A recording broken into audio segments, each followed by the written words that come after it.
Hi, my name is Susan Fox, and I've been honored by the Sequoia Park Zoo by being asked to be part of their conservation lecture series.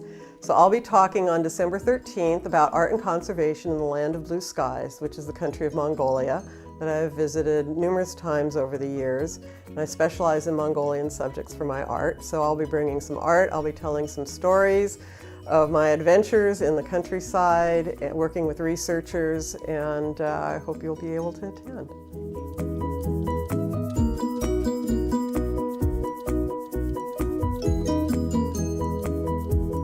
I grew up in Humboldt County. I started out when I was 22 as a sign painter with Chuck Ellsworth at All Points, worked for him for 5 years, learned graphic design, worked as a freelance graphic designer for 15 years, lived in the San Francisco Bay Area for most of the 1980s. And when I was 35, I went back to school full-time and got a degree in illustration at the Academy of Art College, what was then the college in San Francisco. Moved back up here in 1990, got to spend 2 years studying oil painting with Mike Hayes. I didn't get to do that in art school. So by the time I got done working with Mike, I decided that that's what I wanted to do. I wanted to focus on my childhood dream of painting in oil, and I always loved to draw animals. So I became a wildlife artist. I took a master class with John Siri Lester's nationally known wildlife artist, and he was very encouraging. And so that is what I have done for the last 20-some years, getting into national juried shows and being fortunate in getting to travel to a lot of interesting places, Mongolia and parks in the United States. Been to England and went to Romania a few years ago, sat in a bear hide and got to see European brown bears. But Mongolia is my first love. That's my second home. It's an independent country, what we used to call Outer Mongolia. But I love to go there to draw and paint. And I've been very fortunate in how I've been able to travel around. I've brought 2 of my field journals and a sketchbook and a binder of watercolors that I've done on location there. So afterwards, if you're interested, you can come up to the front and see some of the work that I've done over there. I first went for the wildlife. Actually, it was an Earthwatch project, the 4th one that I did, and it was a mammal study. I was going to be a mammologist. That didn't happen. And I ended up going back again and again, and got interested beyond the wildlife in just about every other aspect of the country. But sometimes it's even a vacation.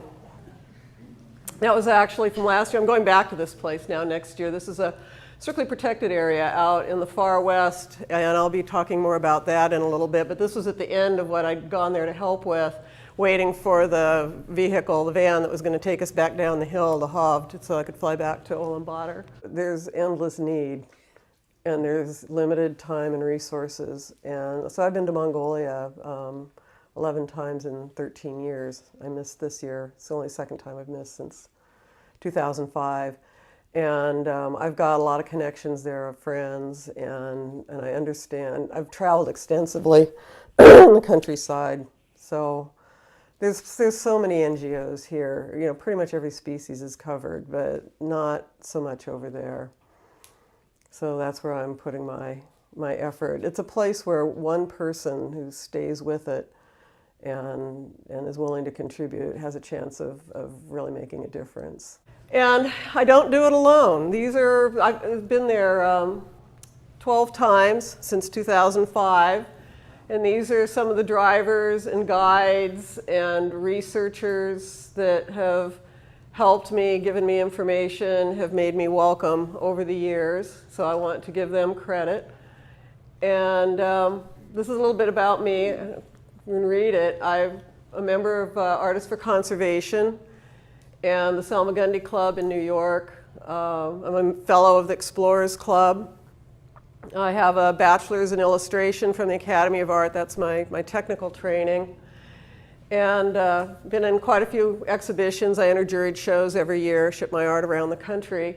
And then finally, as I say, I've been on 4 Earthwatch expeditions. And Earthwatch was how I got to Kenya, to Africa for the first time.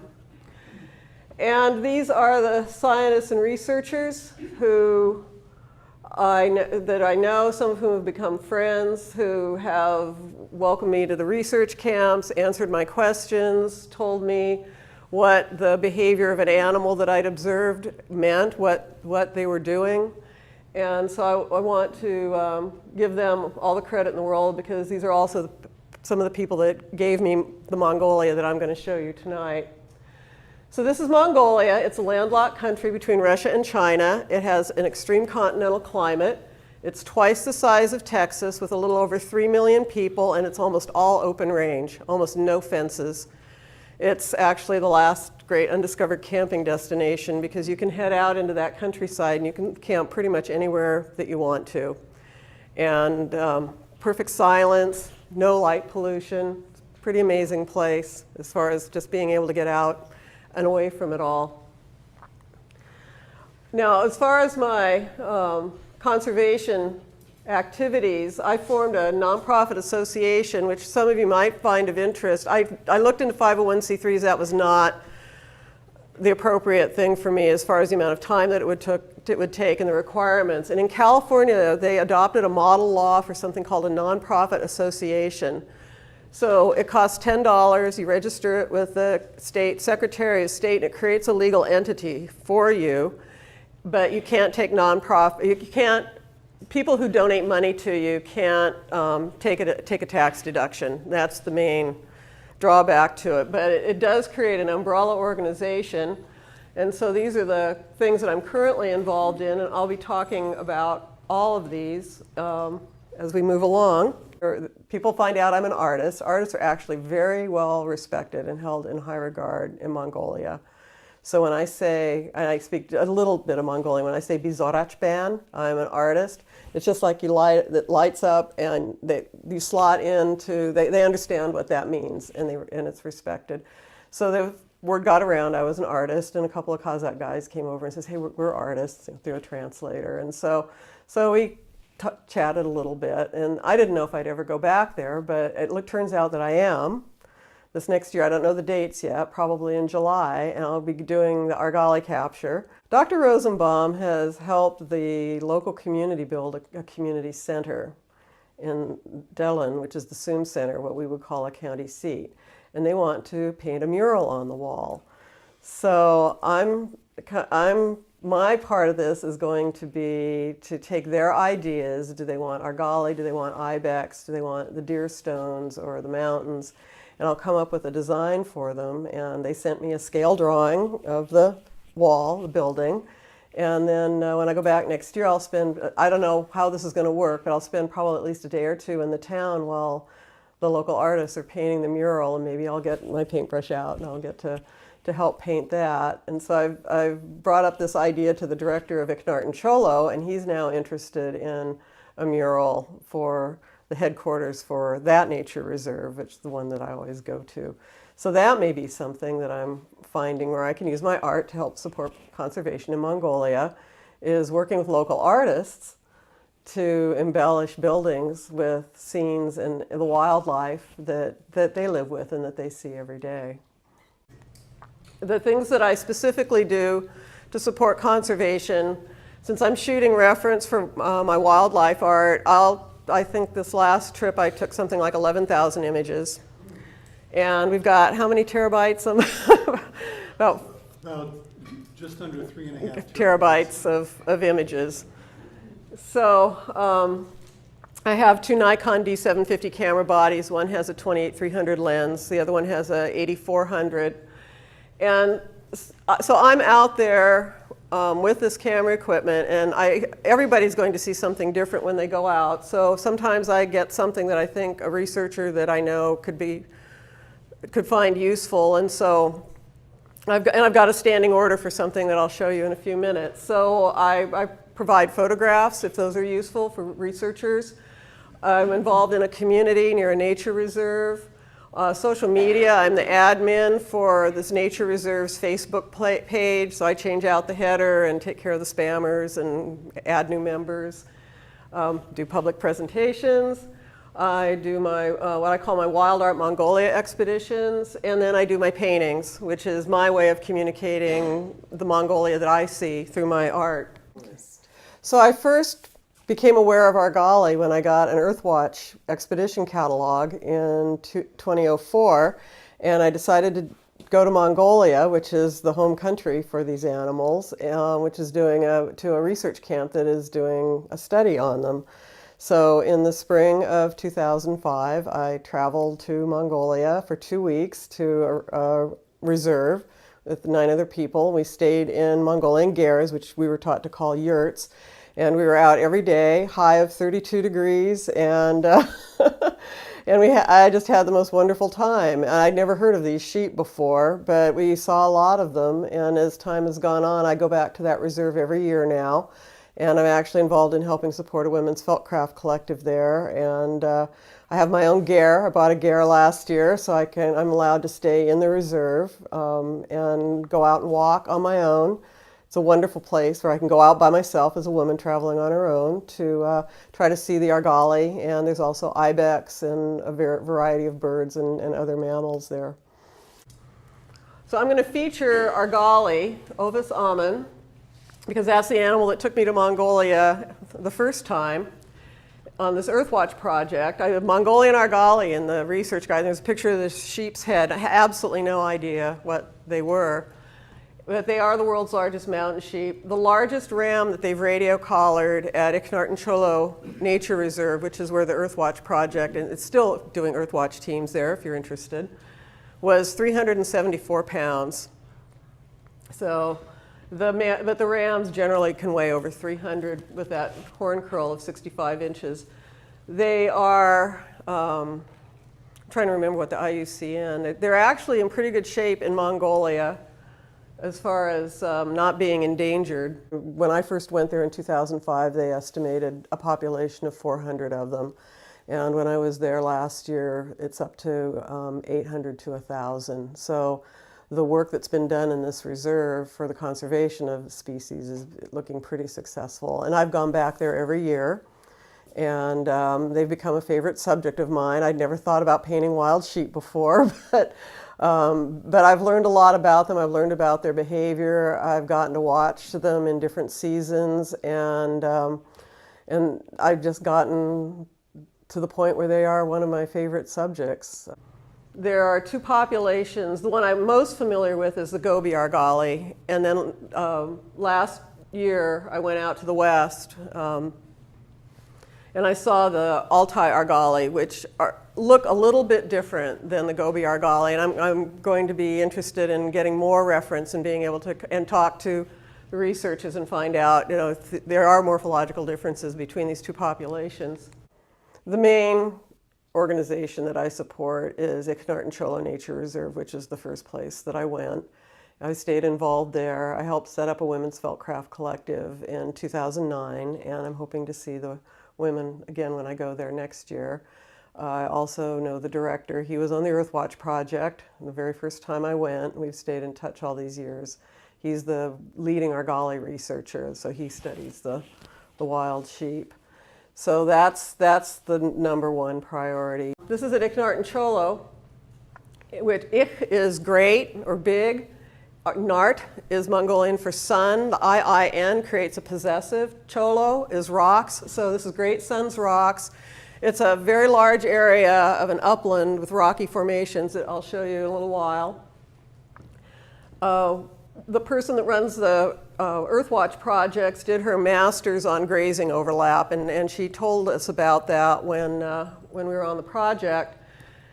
And I ended up with this photo that demonstrates what she found, which is the overlap between the Argali ibex and the domestic livestock is essentially 100%. They're all using the same resources in this reserve. And I was down the valley from the research camp, and I ended up with a photograph of an Argali and an ibex nanny and cattle in the background. So the director, there's a standing order from the director that when I'm there, any pictures like this that I get, he wants, because it helps him communicate to the community the fact that the wildlife is using the same resources as their livestock. And I found that I have the only photographic documentation of an Argali swimming a river. This is at another nature reserve, Gongolot, which is about 2 hours east of Ulaanbaatar. So I was there with a driver guide. I'd gotten a $5,000 grant from Artists for Conservation to go to 3 places with Argali and help set up a women's felt craft collective at Icknart. And so we were at Gungolo, and I had a driver guide who spoke English, and we got out in the morning, and he started to glass the hillside, and I thought, well, he's going to see the sheep long before I do, so what the heck. So I turned 180, look out over the river valley, and I spot 4 Argali. I thought, wow, that's good. And then I watched this whole little drama with the horses. The Argali wanted to go this way, and the horses kept blocking them. And it was almost like a little soap opera. And so finally, they kind of came down to the river. I didn't have this good camera equipment at the time, so these pictures are a little fuzzy. And all of a sudden, with no warning, one jumped in to the river. And it startled the other ewes so much that they turned and ran. And this Argali, that's a close-up of the previous photo, swam right across the river, almost straight toward me. She's come out on the other side. The other Argali are taking off. One split off. They're trying to get down to this up the river. And this one stops because there's camels out there. So now they've got horses on one and they've got camels on the other. And she finally takes off. This is the one that crossed the river, going back up the mountain as fast as she can run. And finally, the other ones got past the horses. And there's actually a couple of demoiselle cranes there in the background. They took one look, and then they headed on up the mountain. So that was how that day started, right after breakfast. And then this is to give you some idea of the kind of wildlife view and the kind of experiences you could have, particularly at Icknart and Cholo, where there's no hunting. And especially in the valley where the research camp is, they're not really afraid of people. They don't instantly just take off out of the valley. So I was walking down the valley. This is desert steppe. This is a desert steppe ecosystem. And that's what you see. They're looking at you. They've already seen you before you see them. And I think, well, that one's going to just go, he's going to go away. But he didn't. He came out on the rock. And now I've got the good camera equipment. So we're looking at each other. And he kind of walked around a little, and the rocks kind of go up. There's draws in between. So in plain view of him, I went up the rocks, the next rocks over from him, and he didn't seem to care. He just started sniffing a rock. And then he stretched. He actually did that twice.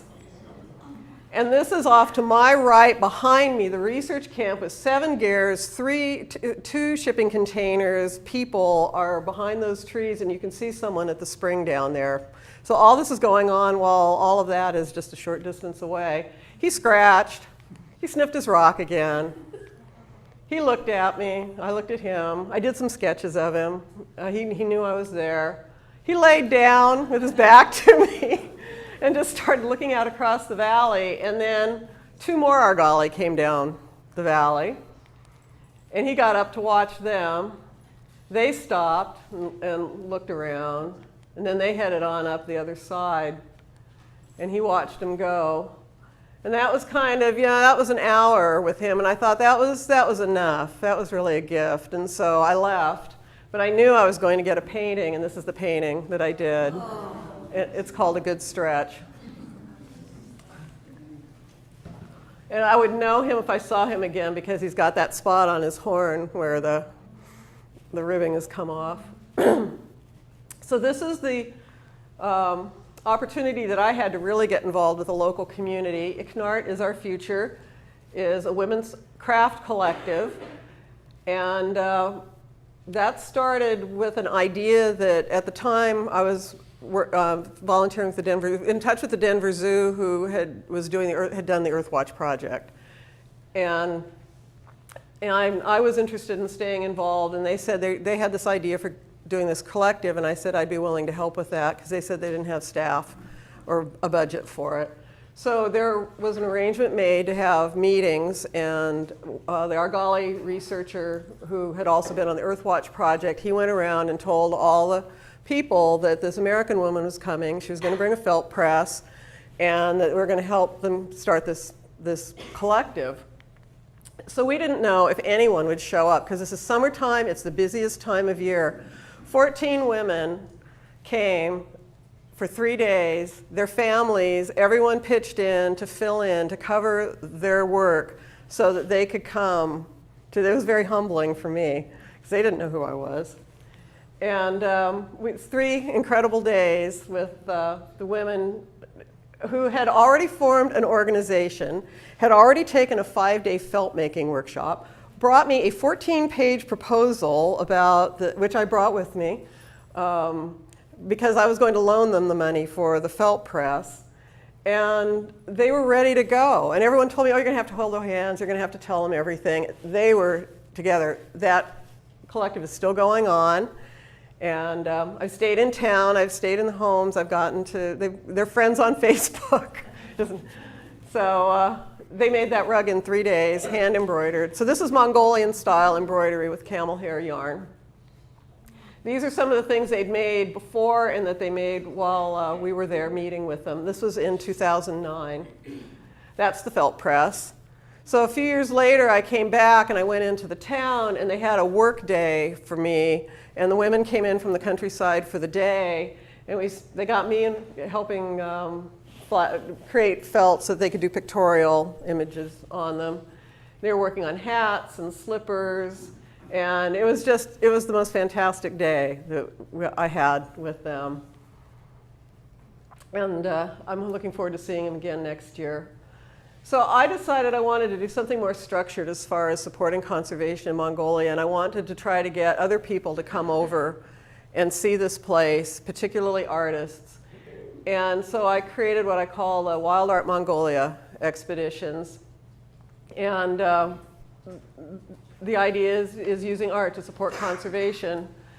So this was the one I did last year. This is the Argali Capture Project. I was just on Skype with Barry and planning for next year. I'm going to be helping with a mural in the local community out there, along with going out on the Argali project again.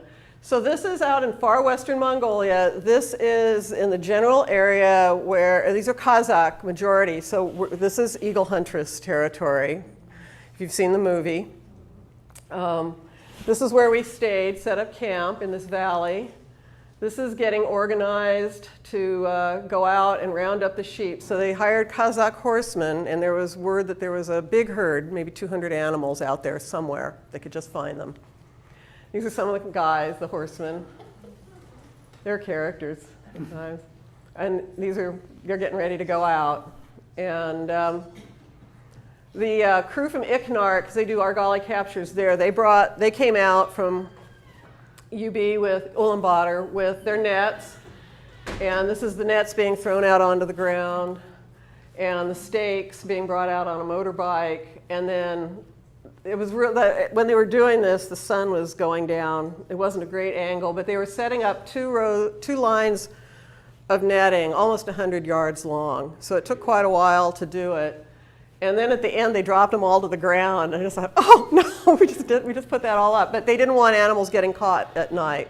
So it'd come out the next day. The light there was just absolutely spectacular. This is the Hok Serkan Noro strictly protected area. That's the highest level of protection. 15% of Mongolia's land is a protected area, either nature reserve, national park, a strictly protected area.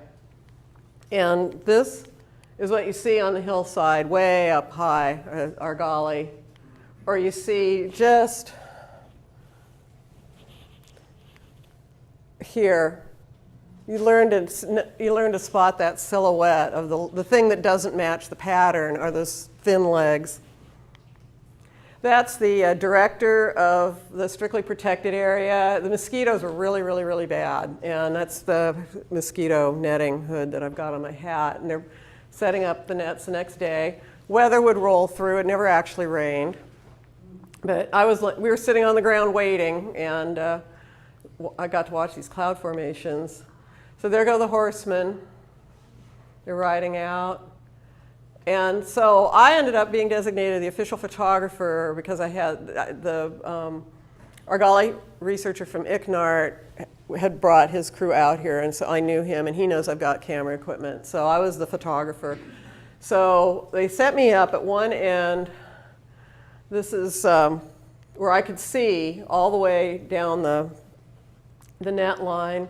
And then this is some volunteers, and this is sort of final instructions. So what people had to do is go out to a designated spot, lay flat on the ground on their stomachs, and not move for however long it took before, if some Argali were driven down the hill. And I was lucky. They put me behind a clump of grass, so I at least got to sit up. And that was my view of where they thought the sheep were going to come down. And that's my view of looking down the net line with one of the rangers from Icknart. Mongolian lark landed. I ended up drawing some rocks.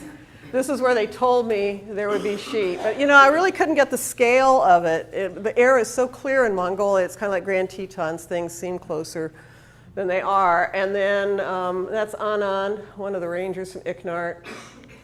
And all of a sudden, sheep just come pouring over the hillside. It's a big herd of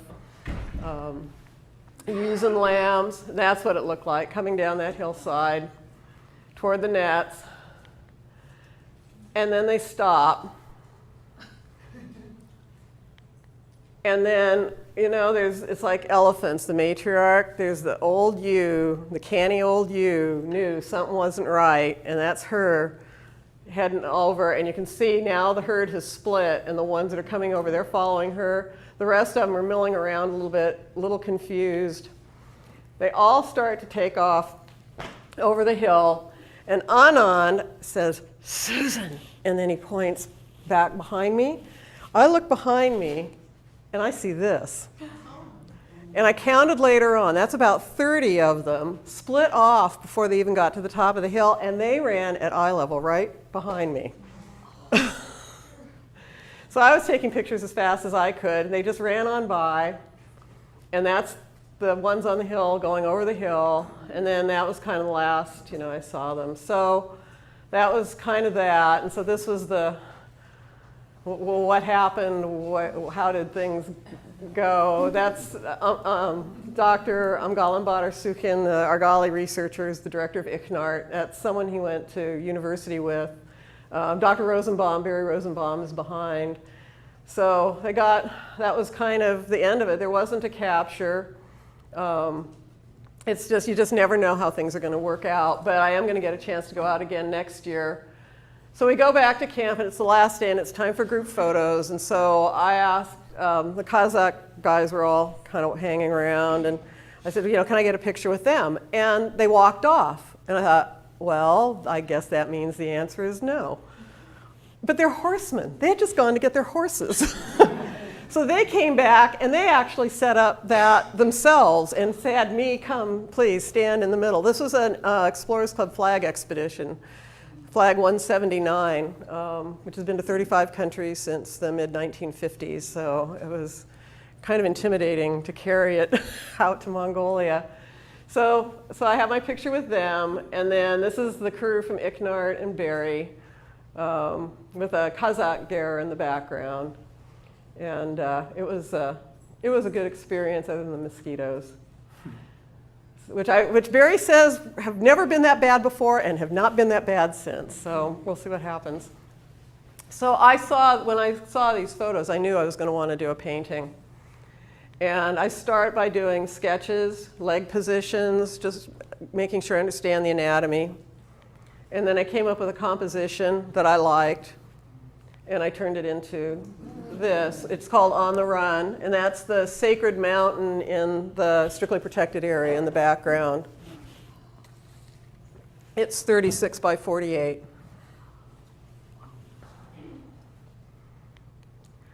So this was the first one. And Tach are Przewalski's horse, Equus ferus. They're the only remaining genetically wild horse. American Mustangs are feral domestic horses. They are not socialized to people, but they are not a wild animal. The Przewalski's horse is truly a wild animal, and they've been reintroduced in 3 places to Mongolia. I've been to all of them. This was the first release site in Takental. A stallion was seen at a waterhole in 1969, and they were declared extinct in the wild at that point. And after World War II, only 54 remained in captivity, descended from 13 founder animals. So there's around 2,000 now. So this was the one that was really was an expedition to get to. We got there, and I could do a talk just on talk. Prague Zoo has shipped a lot of horses to Mongolia over the years and to Takental, and these mares had recently arrived, and you can see the fence. It's an acclimation pen that they would be kept in for a year while they got used to -40 winters, 120-degree summers. It's very different than in the Czech Republic. But just before we got there, something interesting happened. This guy shows up. So he's a young stallion. He's not studly enough yet to take over a family group. He managed to get into the fence. So he was in with these mares. So he's got it. I think this guy's got it made. Yeah, they're fenced. So he's got a harem. And then, so we went out driving. We found this family group. So they used to be called harems, and the nomenclature has changed to family groups. And there's a dominant stallion, and there's a lead mare. So we was able to get fairly close to them. It's a beautiful but rather stark environment. You can see there's foals there, and they're keeping them either between them or behind them as they keep an eye on us. And that just gives you a little better idea of the landscape. We were there in the spring, early part of the year. Actually, no, that one, it's been so. This was in the late part of the year. This was getting on into September, so it wasn't too hot. We went down to a water hole. This is Hulan, Mongolian wild ass, and this is about as close as you get. They always, I guess, have been shy, but they've been hunted and hunted now, and they just run. So that's a number of different family groups that all come down to drink and graze a little, and now they're done, and now they're heading out to wherever they're going to spend the night. And this is the painting, which is here, that I did of that young stallion. And this was called Moving the Harem. Now I'm going to have to rename it. But what this shows is the mare is in the front. She leads. She decides when they go, where they go. The stallion brings up the rear so he can see the entire family group, because he has to be able to defend his family group from wolves for sure. And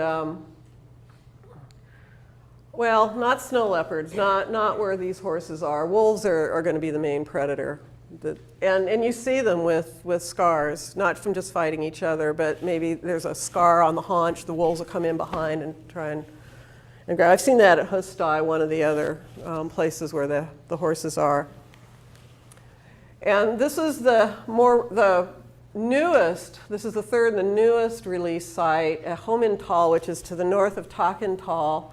And this is a project by Claudia Fay, who won the Rolex Award for Enterprise. She had studied Camargue horses and then found out about the Przewalski's horses. And it took her 20 years to breed a genetically healthy population that she could get her program off the ground, which was established in 2004. And I was able to go to it in 2006 when there were 22 horses there. And I was able to go back in 2015, and there are now 54 horses. And so this is in a river valley. It's sort of steppe desert with some mountains. There's a river, the river there. The river is off in this side of those far mountains. And that's kind of the landmark mountain. So this has been fenced. This valley where these horses are has been fenced. To keep them separate from the livestock it's just easier to keep good community relations if they can't mingle. Gazelles can get in and out, small mammals can get in and out, but the horses stay. It's a very large area, but it is fenced, and it's the only one of the three that is. And you can see down here a figure. That's Florian, a French researcher volunteer, and his job was to go out 3 family groups to see a predetermined number, 2 at a time, follow them for an hour wherever they went, specific behavioral observations that he wrote down and recorded. And he let me go with him. So I'm walking with my camera, high-def video in it, and was just able to walk along next to these horses. No fear. That's the stallion.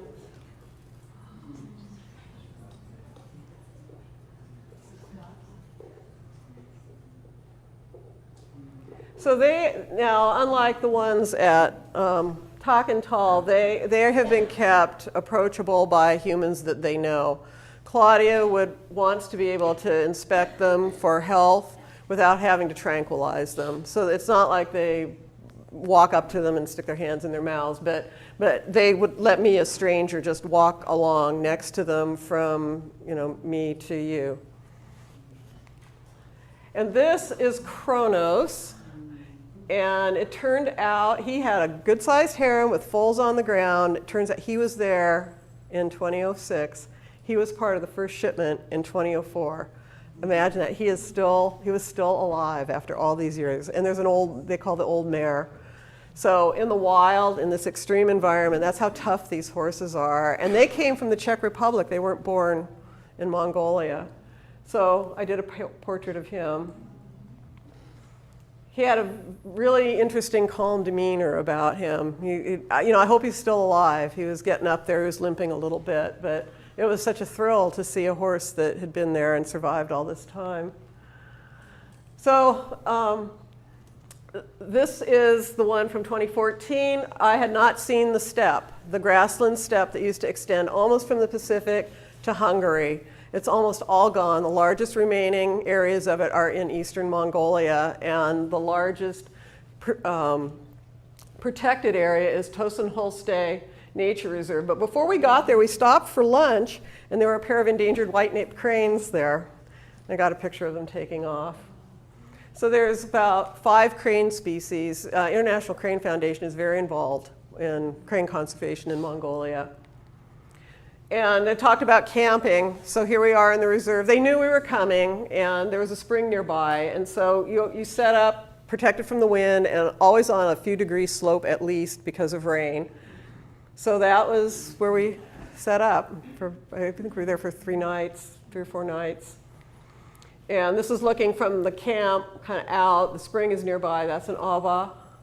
And you can see how the grass just extends out for as far as you can see. So this is a happy place for me. Rolling down an earth road in Mongolia with a driver. Maybe they start singing. They have great voices.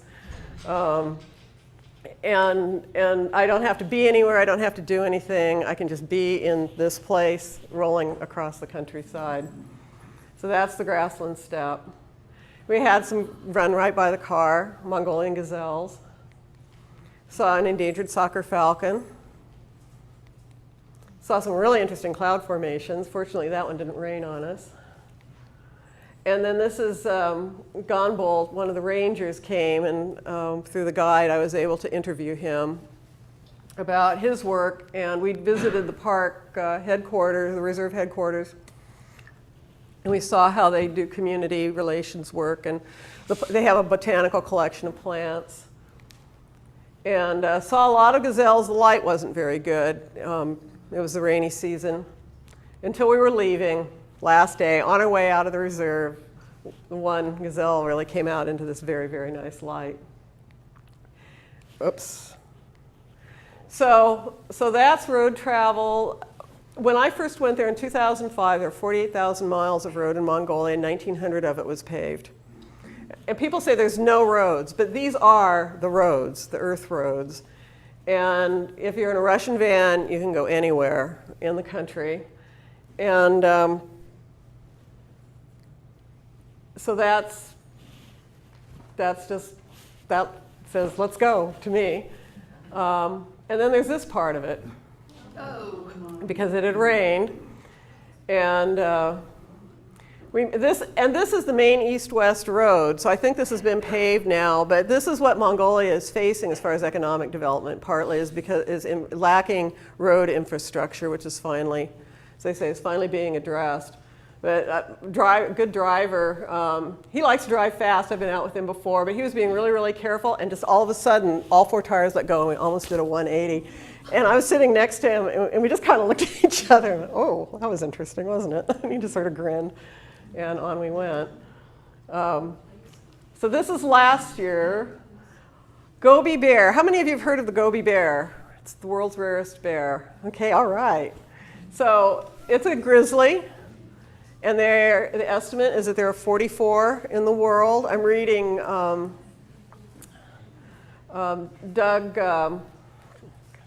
I keep wanting to say Craighead, and it's Doug Chadwick's book on Gobi Bear right now. I knew we probably wouldn't see, almost certainly wouldn't see them, but if I see the habitat with my illustration background and I have reference, I can create an image of the animal where they live. But on the way in, this is a long way. So we were so far south into this strictly protected area that we were within 50 kilometers of the Chinese border, and we had to get a special permit to be that close. So that's really very far south to an oasis called Shar Ols. But before we even got there, out in the distance, this is almost full magnification, camels. These are wild Bactrian camels. They are morphologically somewhat different than the domestics. And that actually, it's pretty recent that that's been determined. The person that runs the tour company that I've booked with since 2006, when I told him, as I sent him a picture, Jan, look what we saw. He says, he's Swedish. He says, there was a French film crew. They came here. They filmed the camels. They were here for 2 years. They never saw one. We're on our way through this. This is just passing through, and a herd of 16 runs right across the road in front of the cars. So we stopped, and then they stopped, and so that's enough for me to do a painting if I do additional research. There's a breeding station, and if I can get the close-up reference. So I would like to do a painting of these camels in this setting. So that was really, really special. This is something almost no one gets to see, except the researchers that are going in and out every year might. But to have seen a herd of wild camels when there's so few, that was really good. That probably used up our animal luck. So this is also travel in Mongolia. You can see there's nothing for as far around as you can see. And that's a Russian furgon van. Those go anywhere. The engine's between the front seats so that if it's minus 30 and the engine conks out, you can work on it without having to get out of the car. And so we were seeing snakes and little animals and bones and things while these guys work on it. So it turned out what happens is in Mongolia, the gas comes in and it goes into tanker trucks, which have all kinds of crud inside. And those trucks go to the petrol stations and unload their gas into the gas station tanks with the crud inside. And then vans come in and fill up their tanks with the crud, and then it eventually blocks the fuel line, and the van overheats, and you end up sitting out wherever you've ended up stopped for a while with just it's sort of a rest stop while they out the fuel line. So you can basically field strip those and rebuild them, but we were able to also travel in Land Cruisers, which are definitely more comfortable. That was our camp. This is the research camp in Shar Ols. The oasis is off to the right, and we'd missed the researchers by about 48 hours, but they gave us permission to use their camp. So this is where Gobi Bear lives. And a ranger came with us, led us in, stayed for a couple of nights, took us on a hike over those hills into the valley behind, and on our way in, we saw tracks. So those are tracks of the world's rarest bear, which the Mongols call matsalai. We also saw poop. I photograph, this is why I have 11,000 photographs, is I take pictures of everything. And another track, very clear track. So I'd hoped we had gotten there in time that they'd come out of hibernation and they would be at the feeding stations. And that's been kind of controversial, but they do need all the support. It's a very extreme environment. But the rhubarb, which is wild rhubarb, is one of their favorite foods. And the rhubarb, there'd been some rain or something. Anyway, the rhubarb had come up early and the bears had headed out. So there was now a less than 0 chance of seeing them. But to see the tracks was really exciting because we knew we were where they had been. And this is one of the feeding stations. The ranger's checking the motion camera. If you go on Facebook, there's a mausolei, there's groups, there's pages for the Gobi Bear. And when they come back from the field, they'll post photos if they've captured any bears or they've spotted them up in the hills. And it's some kind of grain pellet that they feed them. So this is me in Gobi Bear habitat. This is back down there is the road that's the oasis. There's actually surface water running down the road back in those trees. And that's where we saw that one paw print. So the feeding station is behind the photographer. So this is where these bears come. This is a spring. Springs are sacred in Mongolia. It's right down in here. Only time I drink water out of the ground is in Mongolia from the springs. And that I will do. That I will do. They don't have giardia in the, is that how you say it? Giardia? Yeah, it's not in the water there. So if it's a fast-flowing river with bare rocks, that water is also safe. And then this steppe ribbon racer came right through the camp, up over this partially buried kind of gear-like structure that was used for the kitchen, up over the roof of that, down along the ground, and then just paused. I guess he's just being invisible. And there's only 4 species of snakes in Mongolia. Only one is poisonous, the columbar viper, and it wouldn't kill you, it'd just make you uncomfortable. But this is the second one of these we'd seen. And that was nice to be able to get some good pictures. So now, Icknart and Cholo. This is the research camp. And it's grown over the years from the 1 container and 3 gears. The rock is called Camel Rock. It can be seen from all around. So when you're out, always take a GPS, but you can always use that as a landmark to find your way back to the camp. There's usually people there. There's Earthwatch teams starting in the spring and into August. This was spring in Mongolia. This is a spring dust storm. So this is April of 2005. Never got above 32. 10 of us in a ger, men and women, sleeping on the floor, 2 weeks, out all day. Absolutely loved every minute of it.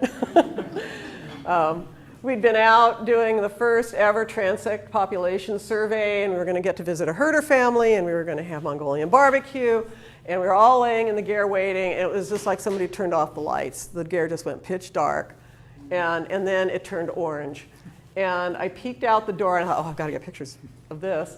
And you can see the little, whoops, sorry. This is just the little sparkles here. That's the flash bouncing off the dust particles. So we thought, it all worked out. We didn't get the visit, but we did have the Mongolian barbecue. All of a sudden the doors flung open, and the Mongols and the researchers and the Earthwatch all came in, and we had a great afternoon. And then the next morning, it was like it had never happened. It was a clear, calm, sunny day. And you just think, you'd look at your pictures because you think, well, did I dream that yesterday? Now, this is my ger last year. I went to the market with the director of the reserve who was on that Earthwatch team, has become a good friend. And I had this idea that maybe I could do this thing. And so we bought a 4-wall ger. It's about 16 feet in diameter. And set it up in a place that he approved of near another herder family. That's the inside of it. Lived in it for a week. Just worked out, it's sort of a final exam. Do I really understand the pattern in Mongolia of how you live in a place like this without running water, without any of the conveniences that we take for granted? You can live perfectly comfortably in a ger like this. So they brought me a couple of jerry cans of water from the spring. I had a life straw filter into a clean container. The rock is to hold the gear down in high winds. They're not staked down, so that rock is really important, really important. Running water in the sink, the little lid comes off, pour water into the little container and pull it up, and I've got running water. And a little one-burner butane, little canned butane cooktop. And I had a great time, so I'm hoping to do that again next year. This is Icknart. It's one of the great places to go walking, I think, in the world. You can walk out. So unlike Africa, where you have to stay in the car and there's things that will eat you, in Mongolia, you can come to a place like this, take a GPS, bottle of water, snack, camera, and you can just walk for the entire day, anywhere you want. As a woman, I do this by myself. So this is a relatively safe environment for adventurous women who want to go somewhere on their own and not have to do guest tour, package tours. The tour company has self-guided trips where you can go to their tourist gear camp here on your own. They have departures every day, and you can go by yourself. They've got a car, they'll take you out, but you can just walk out here. So another reason why Mongolia is very special to me. Wonderful sunsets in the moonrise, passing summer rainstorm. That's an ibex. Ibex tend to stay up on the very tops of the rocks. Argali are a couple floors down, lower usually.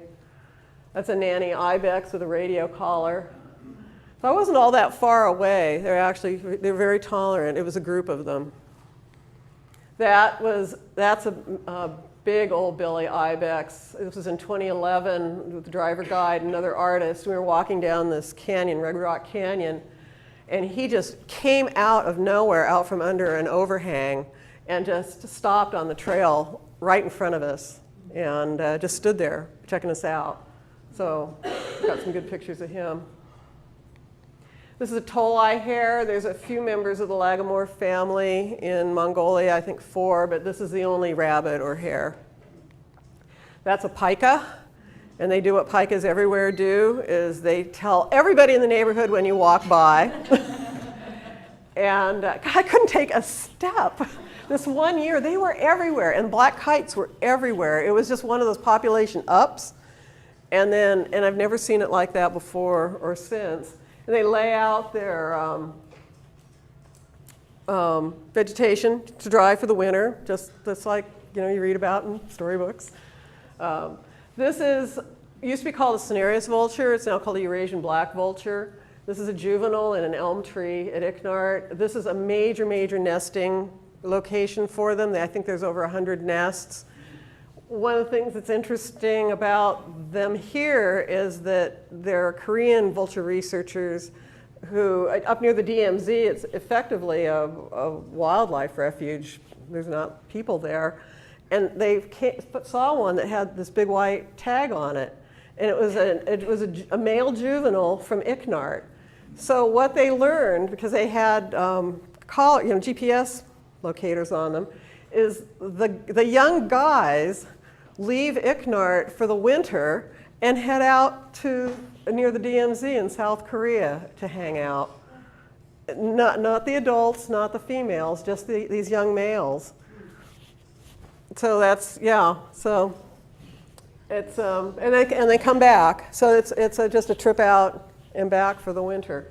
And recently, a new organization got off the ground called the Mongolian Guardian Dog Project. Bonkar is not a breed, but a land race of the traditional herder's dogs. So they look kind of like a Tibetan Mastiff, black and tan. And they're big and they can be very aggressive. And what was thought was that they were what are called ger dogs. They hang around, what we learned to call yurts. The Mongols called gers. Ger is their word for home. And that's what they did, was they guarded the gers. And they weren't really livestock dogs. But it turns out that this organization, instead of introducing the use of these dogs as livestock guardians, they've found that they're actually reviving a tradition that had almost died out during what the Mongols call socialist times, when they were a communist country. So what they're doing is they did DNA tests to get pure Bonkar, and they are breeding them, actually near Hustai National Park, where they have a setup there with, I'm not sure how many dogs at this point, but they're breeding them, and then they're contacting herders in different parts of the country, and actually Icknard is now one of the places that they're working with people, and they're placing these older pups with them and bonding them to the sheep. So they're livestock guardian dogs. That's a well-known thing, and one of the people that made it, the connection, the main person that made the connection for wildlife was Lori Marker with the Cheetah Conservation Fund in Namibia. And actually, I know her. We're both members of the Explorers Club, so I've gotten to chat with her a number of times. And so she brought in, I think it was Anatolian shepherds to help cut down cheetah predation. So in 3 years of the Mongolian Bankar Dog Project, they've already had dogs that they've placed with herders cut predation by almost 100%. And the predator of interest that this is helping conserve are snow leopards. Yeah, so one of the most charismatic big cats. And they think there's maybe 1,500 to 2,000 of them in Mongolia. I think that's the estimate. But they come down out of the mountains in the wintertime because they're hungry, and goats and sheep are in a winter enclosure, so they're easy pickings. But with the dogs now, someone might lose 30 animals in a month. Now they lose none, or maybe one. So this dog project I love dogs, I love animals. You saw my collies, our collies. And now it's a chance to help with snow leopard conservation also. This is an organization I've recently gotten involved with, the Mongolian Bankar Dog Project. Bankar is the traditional herding guardian dog of the Mongol herders, and they're breeding. This project is breeding them. This is temporary quarters outside of Ulaanbaatar. The plan is they thought they were creating a new thing, but they're reviving a tradition of these dogs not just guarding the gers, the herders' homes, but being livestock guardian dogs. And that had been suppressed as something that herders did for a number of reasons during communist times. So they're placing them with herders to help cut their livestock losses. And Mongols really believe that wildlife has as much right to live on the land as they do, has as much right to be there. So only if they're really pushed hard by predation will they go out and hunt down wolves or snow leopards. So if you've lost 30 animals over a month or so and you're trying to get your kid through university, then plus desertification is an issue. There's too many animals for the land there now. So this project is to place these. This is one of the breeding males. They're actually, they will chase you 200 yards in the countryside, biting at your tires. You do not get out of a car in front of a ger in Mongolia without saying, "Nakoi ga," hold the dog, and they are not kidding. These dogs can be incredibly aggressive. So we go here, where they've been raised from puppies, and they're just, you would never guess that these are the same dogs that you just live in fear of getting bitten by because your trip's over because they're not vaccinated. So her name is Bankar. She caught my eye. There was something about her I really liked. So I've kind of followed her story. She's in the Gobi now, and she's guarding with a herder family, and she's guarding that family's animals. So they had to come up with a whole protocol to bond the dogs to the livestock. And now they found some herders who still had those dogs, and they're learning from them how the Mongols do it. And of course, this is something that happens in many countries. It could happen in the United States, in the West, the whole predator issue here. Livestock guardian dogs would solve the problem. In Mongolia, it's one of the breeding males. That's how they weigh them, carefully. So what they're trying to do is reduce, if they can reduce predation, it reduces the killing of endangered animals like snow leopards. It, with luck, over time will, the herders won't feel the need to have so many animals to make up for the losses. And then with luck, that's the end game there for the project, is to try to, if not halt, but at least stop the rate of advance of desertification in Mongolia. So we went out to a family that had the dogs. And there he is, 9 months old. And they weren't sure what he was, how far he'd gotten. He's still pretty young. And we all just sat there and watched. And he went off to his flock, and he settled down, did exactly with his back to them, looking around, doing exactly what he's supposed to do. That's his owner. And it was interesting. The Mongols are not sentimental about animals, but he just sat there. He stroked that puppy and scritched it, and he really obviously felt very affectionate toward it. So now I'm going to show you some of what I do in the field. Sketches. Some of these, I've got a couple of my journals here. I use moleskin sketchbooks. These are drawings from live camels, live animals. This was at Iknart. It was really, really, really, really hot, and they have a gazebo now, and they bring in the horns and the skulls, and so I just went and got a pile of them and took them out to the gazebo and just sat in the shade and sketched them. And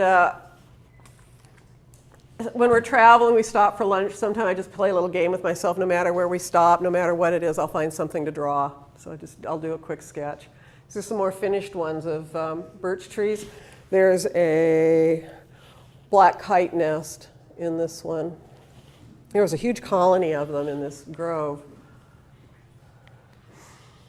So I do wildflower studies. I journal every trip, and I blog about them, sometimes 8 to 12 parts to cover a really busy. This is out in Tosin Holstay, wildflowers from the steppe. This was out in western Mongolia. Kazakh people also build these rectangular structures, use as a kitchen or living space besides their gers. This was when I was waiting for the sheep to get driven over the hill. I mentioned I just sat and drew rocks. Those are the rocks that I drew. Waiting, waiting, waiting. And then I do watercolors in the field. That's Jarhalan Harhan Ol in Har Usnur National Park. I did the pencil drawing the night before. I had my watercolors ready, and I got up at sunrise, which is actually a moonrise, at about 6 in the morning to do this painting. And this is dunes, very far north of where you'd normally expect to see dunes. This is at Iknart, looking down the valley out to the steppe beyond. Iknart rocks, gotten pretty good at those.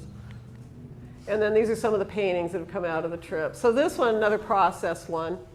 I love that horn curl. It's not split, broken, anything, but the light's very flat. Remember these guys from earlier this evening?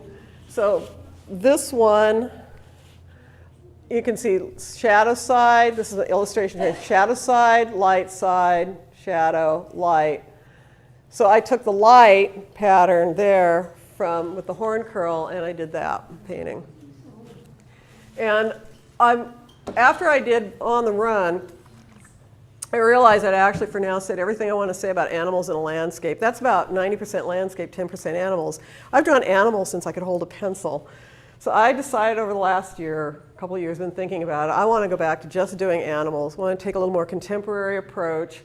So I'm bringing in other things I love, lettering and historic decoration. So I'm using Mongolian motifs. That's Bichik lettering. That's the Mongolian vertical script that Chinggis Khan chose from the Uyghur people to give the Mongols an alphabet because they'd been an oral culture before then. And I know a calligrapher in Mongolia. I send him words, he letters them, sends me the JPEGs. And then I worked in a sign shop for 5 years here when I was in my 20s. So I can transfer those and letter them in, re-letter it with a brush and paint. This is another Argali.